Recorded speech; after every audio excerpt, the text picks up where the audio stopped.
Thank you for joining me for the 5 habits of spiritual growth. Here's what you're going to learn as we go through these 5 habits together. You're going to learn how to be a self-feeder. What's a self-feeder?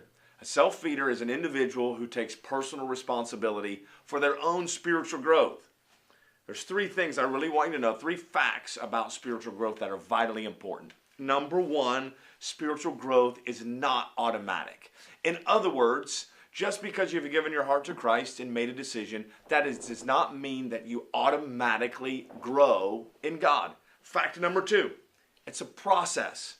In other words, it happens over a period of time. The law of process says this: people develop daily, not in a day.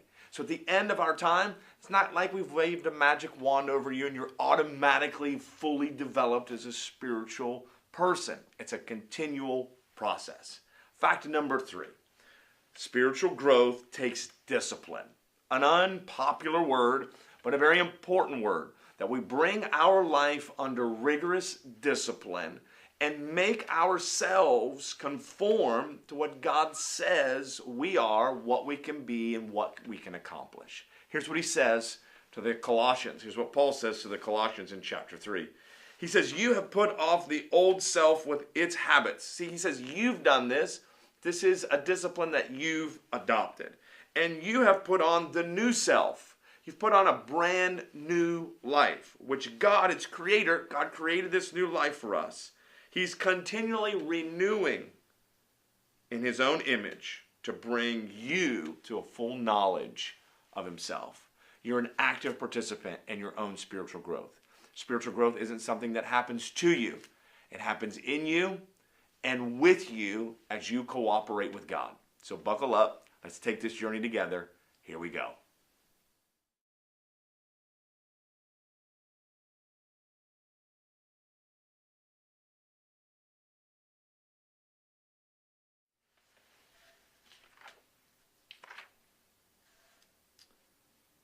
I want to talk to you about the habit of prayer. Prayer is a vitally important habit that you cultivate in your life to continue the spiritual growth process. Here's what Paul says to the Thessalonians. He says, always be joyful, never stop praying. I love this as a template and directional kind of approach to your prayer life. The first component he talks about is that there has to be joy present. It's kind of a pet peeve of mine when I see people embarking on a prayer life that oftentimes they're down, discouraged, and depressed. But prayer is supposed to be accompanied by joy. Why is that? Because we have assurance that when we pray according to God's will, he hears us. And if he hears us, then we know we have exactly what we have asked of him. And since we have that assurance, there's no reason to ever go to God with anything but a heart full of joy. At least at the end of that prayer time, your heart should be full of joy. In the beginning, you may start a little bit down and overwhelmed by the needs and the circumstances. But at the end of your time of prayer, you should come out of that prayer time with a heart that is full of joy. I want to give you some keys to a successful prayer life. Without a successful prayer life, you'll never reach the God-given potential for your life. Successful prayer life is one of the most rewarding things, most helpful things as it relates to your spiritual growth and development. Here's the first key. Go to the Word. In John chapter 15, beginning in verse 7, Jesus himself says these words. If you abide in me, and my words abide in you, you will ask what you desire, and it shall be done for you. Notice the important order, that we don't go to God with what we want unless what we want is in alignment with what he wants. Too many people go to God and say, hey, God, give me this, God, give me that, when none of that stuff that we're asking for is even centered on God's will for our life. Let me give you an example that you'll see very, very clearly.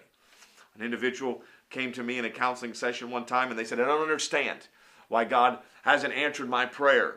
And I said, well, tell me what your prayer is. They said, well, my prayer is that God would give me so-and-so as my spouse. And I said, okay, well, tell me about that person. They said, well, they're currently married. And I said, whoa, that's a problem. God will never give you someone else's spouse. That's outside of the will of God. And so a key to a successful prayer life, number one, find it in the Word.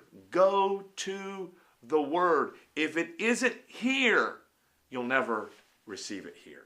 Number two, in Matthew, Jesus says this important point. Ask God. It's not enough to just have the desire inside of you. Many times people will talk about, I have this desire and God knows what I need, and that's true. But listen to Matthew chapter 7, verse 7 and 8. Jesus again speaking says, ask and it will be given to you. Seek and you will find. Knock and it will be open to you. For everyone who asks receives, and he who seeks finds, and to him who knocks it will be open to you. This word ask in the Greek is to request or to make a petition. The word usually describes a situation where the individual who's making the request of someone in a higher position of authority. So a subject to a king, a child to a parent, someone without asking of someone who can make a supply to them. This needs to be the approach of our prayer life. Not the demanding God do this, but the heartfelt request of God, you are the supplier of all things. You are the great I am. And I ask you to do for me what you've said you want to do in your word. Thirdly, guard your mind. Guarding our mind is incredibly important in the entire spiritual growth process, but especially in prayer. It's very easy to ask God for something, to make a petition, or to cultivate our relationship with Him through conversation. And the enemy will try to come in to rob us of that conversation that we've just had with our God. And we see this verse that tells us exactly how to maintain proper boundaries in our thought life. In Philippians chapter 4, verse 8, Paul says this, finally, brethren, whatever things are true, whatever things are noble, whatever things are just, whatever things are pure, whatever things are lovely, whatever things are of a good report, if there's any virtue, if there's anything praiseworthy, think on these things. Go to the things that are pure, holy, lovely, and worth focusing on as you guard your mind during your prayer life. Next, key to successful prayer life is see yourself with the answer. See yourself with the answer to the thing that you've asked of God. Many times it's easy to see everyone else and God answering someone else's prayer requests, but you see you with the answer. And lastly, once we've made our request, once we've made our petition, there's a time in our prayer life that we exchange petition for praise. In other words, once we've asked, we need to begin to give God thanks for the answer. And so we pray the prayer, we ask, we make our request, but we don't keep on asking. We give God thanks for what He's done.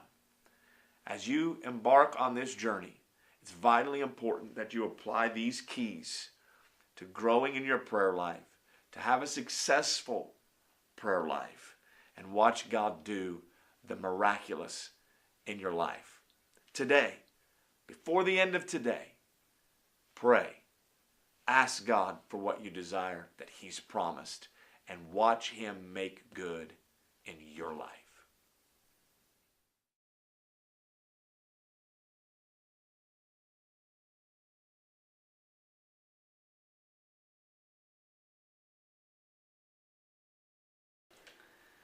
Just learned about the vitally important spiritual growth habit of prayer. So let's get started and apply what we just heard. One way you can do that is by simply texting the word prayer to the number that you see on the screen. This will allow you to engage every day for 40 days in a prayer journey that will absolutely help you build this habit of prayer in your life. Second thing you can do, you can go to our website.